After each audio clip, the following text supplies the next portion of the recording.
falar uma frase, eu quero que os irmãos guardem aí na sua mente, para que na medida que a gente for desenvolvendo o assunto, vocês vão trabalhando a ideia dessa frase. Amém? Então a frase, tema desse raciocínio de pregação é: avisados, porém despreparados. Avisados, porém despreparados. Quero ler o que está escrito em Mateus, no capítulo 24, versículo 36 a seguir. Diz assim: Jesus continuou dizendo: mas ninguém sabe nem o dia, nem a hora em que tudo isso vai acontecer, nem os anjos do céu, nem o Filho, mas somente o Pai. A vinda do Filho do Homem será como aquilo que aconteceu no tempo de Noé.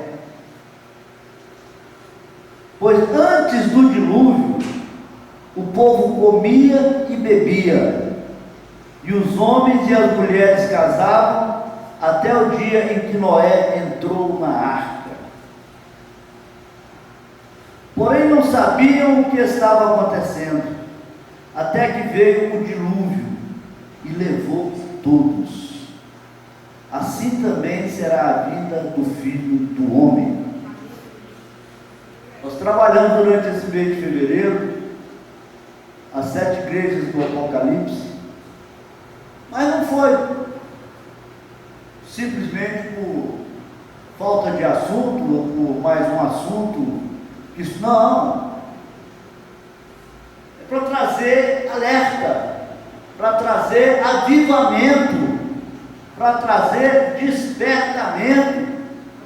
Se você participa dessa igreja, conviveu com essa situação durante esse mês de fevereiro e não está motivado, e não está um crente mais animado, se isso que aconteceu aqui não mexeu em nada a sua maneira de se comportar diante da igreja, diante do Evangelho, diante de Jesus,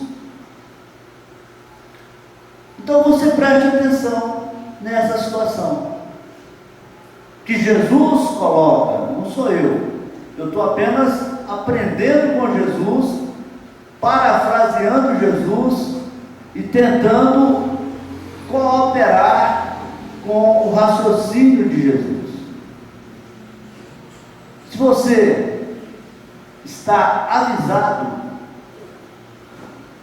será que você está preparado? Porque a grande maioria dos seres humanos, na história da humanidade, na narrativa bíblica, foram avisados, mas estavam despreparados. Você pode pegar por Adão. Deus falou: olha, não coma da árvore do meio do jardim, porque no dia que dela comer, certamente morrerás. Parece que a única coisa que Adão fez de interessante na vida foi ir lá e fazer o que Deus havia falado para ele não fazer. A impressão que a gente tem é que no outro dia ele foi lá e comeu do fruto da árvore. Foi avisado, mas estava despreparado. E o difícil do despreparado, o difícil de quem não está preparado, é que ele não acredita que Deus pode cumprir a sua palavra. Porque ele só está despreparado porque ele não tem fé, porque ele não crê que Deus pode cumprir a sua palavra. Pastor, a conversa da serpente fala: não, Adão, que isso? Jesus te ama, Deus te ama, você é governador de todas essas coisas aqui. Você acha que Deus preparou a morte? Que Deus vai trazer, vai mandar? Não, está tudo errado. Deus ama você, você não vai morrer, não. Isso aí é para você não conhecer o bem e o mal. Porque se você comer, você será como Deus. E Deus não quer que você seja como Ele. Adão acreditou na conversa da serpente, mas não acreditou na conversa de Deus, na palavra de Deus. Foi avisado, mas estava despreparado. Avisado e despreparado. Faraó do Egito. Quantos sinais Moisés fez na presença de Faraó? Era bastão, cajado que se transformava em cobra e depois engolia as outras cobras dos magos adivinhadores. Era a água que se transformava em sangue, era a nuvem de gafanhotos, era tanta coisa, tantos sinais. Deus usou para alertar, para avisar Faraó, mas Faraó estava despreparado, até o dia em que a coisa caminhou para um lado tão difícil, que o anjo da morte passou e matou todos os primogênitos do Egito, os cordeiros, o gado e as crianças. E nessa foi a criança, o primogênito, o herdeiro do reino do Egito. Avisado e despreparado. Avisado e despreparado. Sansão foi avisado que ele não poderia revelar o segredo da sua força que estava no seu camelo. Pastor Dalila insistiu um pouco, que ele, despreparadíssimo, revelou o segredo, tornou-se escravo dos filisteus, cegaram Sansão, perdeu o poder, perdeu a força. Avisado e despreparado. Avisado e despreparado. Não adianta nada você buscar informação. A informação não traz preparo. Preparo é um exercício de fé, não de informação. A verdade liberta. Jesus disse: conhecereis a verdade e a verdade vos libertará. Mas para você conhecer essa verdade que liberta, você precisa ter fé. Você precisa querer. Você precisa utilizar o seu livre-arbítrio. Você precisa tomar decisão. Você precisa estar disposto a negar-se a si mesmo. Você precisa ser da igreja de Filadélfia. Você precisa estar disposto a ser fiel até as últimas consequências, assim como Jesus foi fiel. Você precisa estar disposto a vencer o pecado, porque não tem como vencer o inferno sem vencer o pecado. Você precisa estar disposto a vencer o mundo, porque aquele que está em você é maior do que o que está no mundo.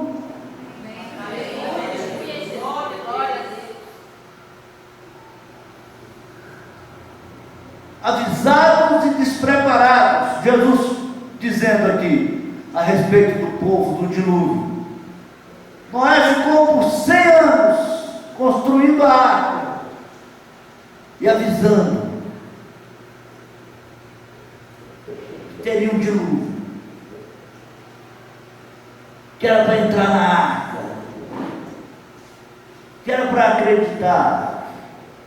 E Jesus falou: olha, nos dias de Noé, as pessoas casavam-se, davam-se em casamento, as pessoas compravam, as pessoas vendiam, as pessoas festejavam, as pessoas não deram atenção, as pessoas estavam completamente despreparadas, apesar de 100 anos de aviso, as pessoas estavam despreparadas, e quando veio o dilúvio, todos pereceram.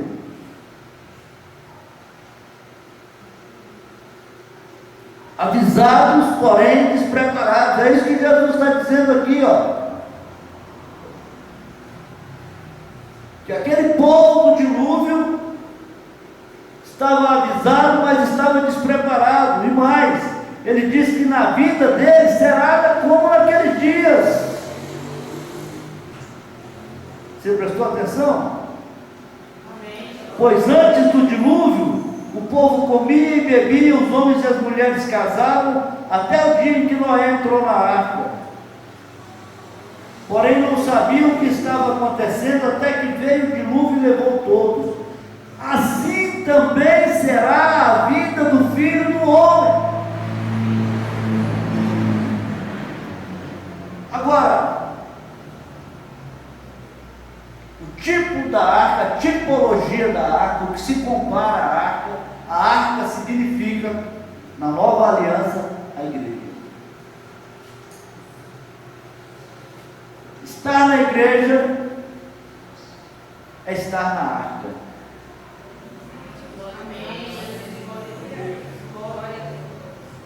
De certa forma, glória a Deus, porque na arca era complicado. Na arca tinha macaco, na arca tinha elefante, na arca tinha rato assustando elefantes, na arca tinha cobra, na arca tinha mau cheiro, na arca tinha... E na igreja também tem suas peculiaridades, tem suas dificuldades. Para você estar na igreja, você precisa de aceitar conviver com a igreja como igreja. Foi por isso que nós estudamos o que Jesus pensa a respeito da igreja. É por isso que Jesus deixou no livro de Apocalipse, no começo ali, a avaliação dele sobre a igreja. Porque Jesus, ele avalia as 7 igrejas, porém aquelas igrejas não existem mais, mas na linguagem extraordinária e misteriosa de Jesus, na forma de comunicação maravilhosa de Jesus, ele não está falando para aquelas igrejas que não existem mais, mas ele está falando para a igreja atual, para a igreja desse tempo. E ele está avaliando a igreja desse tempo, e está dizendo para a igreja desse tempo o que é necessário fazer para não perecer. O que é necessário fazer? É necessário fazer. Jesus está dizendo o que é necessário fazer. E foi isso que nós fizemos aqui nesse mês. Colocamos Jesus dizendo para essa igreja o que é necessário fazer. Avisando, avisando, avisando. Agora quem tem que fazer somos nós. Jesus não vai fazer para nós. Seria muito bom se fosse possível pular essa etapa do livre-arbítrio. Então eu iria acreditar que Jesus, ele já fez tudo, e ele já predestinou as pessoas, e que não é possível aquele que foi chamado para a salvação perder a salvação. Se não existisse esse negócio de livre-arbítrio, eu iria gostar muito de acreditar nesse negócio do Evangelho da Graça, desse negócio de crer em Jesus está salvo. Porém existe um livre-arbítrio. E assim como o homem escolheu um dia se afastar de Deus, ele tem que escolher, ele tem que decidir voltar para Deus. E você decide voltar para Deus, não é só falando, ah Deus, eu quero voltar, não, é mudando de atitude, é seguindo Jesus. E seguir Jesus significa muito mais de acreditar naquele Jesus do crucifixo, significa muito mais de acreditar que Ele é o Filho de Deus, significa muito mais que acreditar que Ele faz milagre. Seguir Jesus significa viver como Jesus viveu, negar-se a si mesmo e tomar a sua cruz. Significa se interessar pelas coisas do alto, não pelas coisas de baixo. Significa se desvencilhar das preocupações deste mundo e buscar as coisas que são do alto. Significa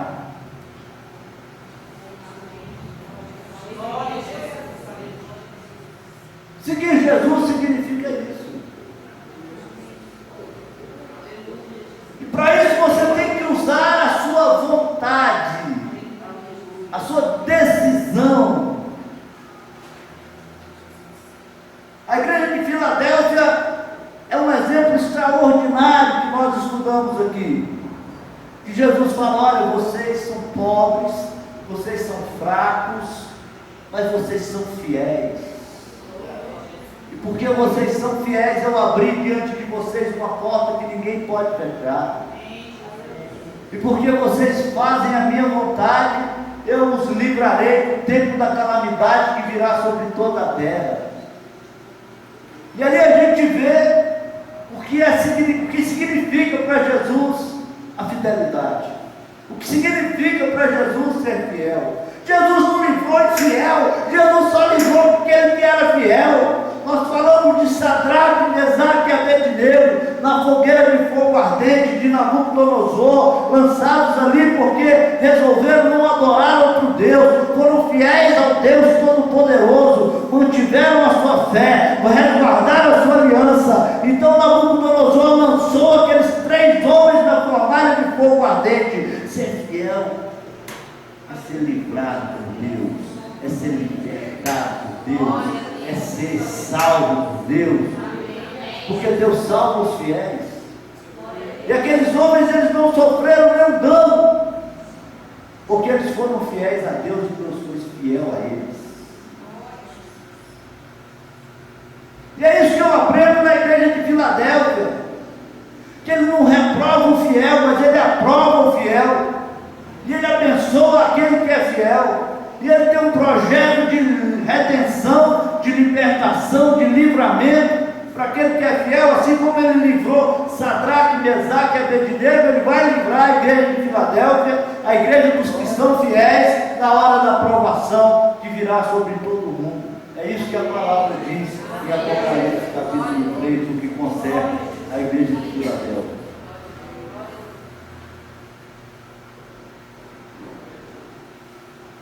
A igreja de Filadélfia, ela estava avisada e estava preparada com as atitudes dela, com a fidelidade dela. E essa igreja de Filadélfia é uma possibilidade de serviço a Deus, é uma possibilidade de fé que existe no meio dos cristãos.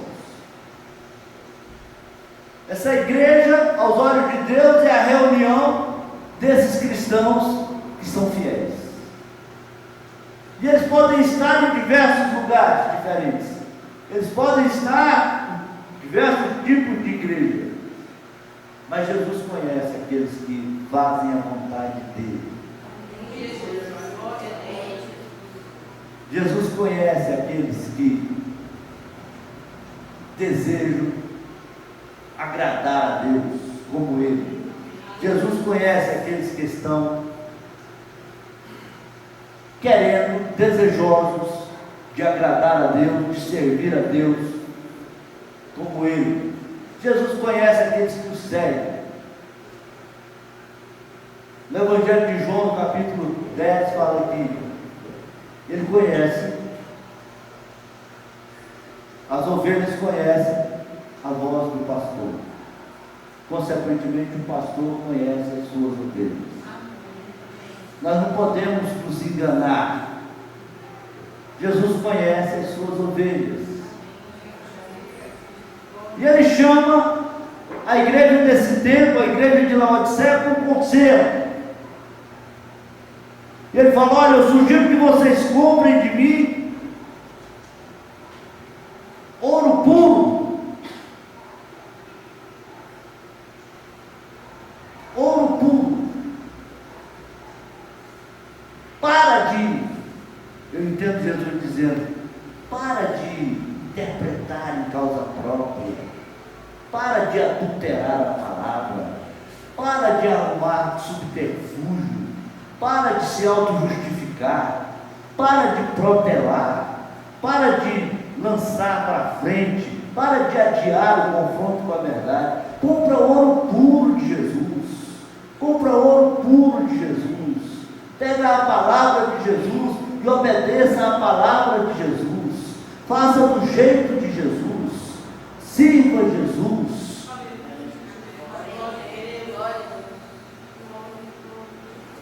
Porque é assim que os preparados fazem. Seja fiel a Jesus. Para de teologizar, de arrumar jeito de não fazer do jeito de Jesus. Para de arrumar desculpa. Dobra o seu joelho no chão. Comece a buscar o Senhor. Se humilha na presença dEle. Para de ficar procurando solução em Deus. Porque a solução Ele já deu, que foi lá na cruz do Calvário. Agora nós precisamos de encontrar a misericórdia dEle. Agora nós precisamos de encontrar, de agradar a Ele. Agora nós precisamos de servir a Ele. Agora nós precisamos de ajudá-lo a fazer com que a vontade de Deus seja feita aqui na terra como ela é feita no céu. Agora nós precisamos de cooperar com o projeto de salvação dele. Agora nós precisamos de fortalecer a igreja dele. Agora nós precisamos de estar do lado dele. E ele vai fazer por nós aquilo que ele quiser. Isso aqui é confiar em Jesus. Seja feita a sua vontade, assim na terra como no céu. É assim que vive aquele que está se preparando para a volta de Jesus.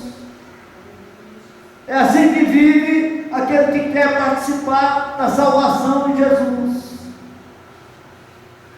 Porque a semente que cai no meio dos espinhos, ela não produz fruto. E esses espinhos, segundo o próprio Jesus, são as preocupações deste mundo. Se você quer seguir Jesus, preocupado com as coisas deste mundo, você não vai produzir fruto. E aquele que não produz fruto, como diz em João capítulo 15, versículo 2, ele corta e lança no fogo. Então, irmãos, eu estou falando isso é para trazer você para uma decisão. Para a decisão de viver uma vida de fidelidade a Deus, a Jesus, ao Evangelho, aquilo que provém de Jesus, para que não sejamos pegos de surpresa, como foram os do dia de Noé, dos dias de Noé, que foram tragados pelo dilúvio. Jesus, ele está voltando sim. Assim como ele subiu, ele volta. Mas não é para a gente ficar olhando para cima, não. É para a gente ficar fazendo o que ele deixou para a gente fazer. Não adianta nada você saber que Jesus volta e ficar olhando para cima, não. Você precisa fazer o que ele deixou para ser feito.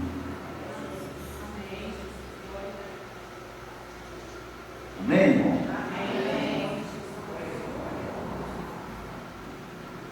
Nós precisamos depois de sermos avisados, nós precisamos de estar preparados.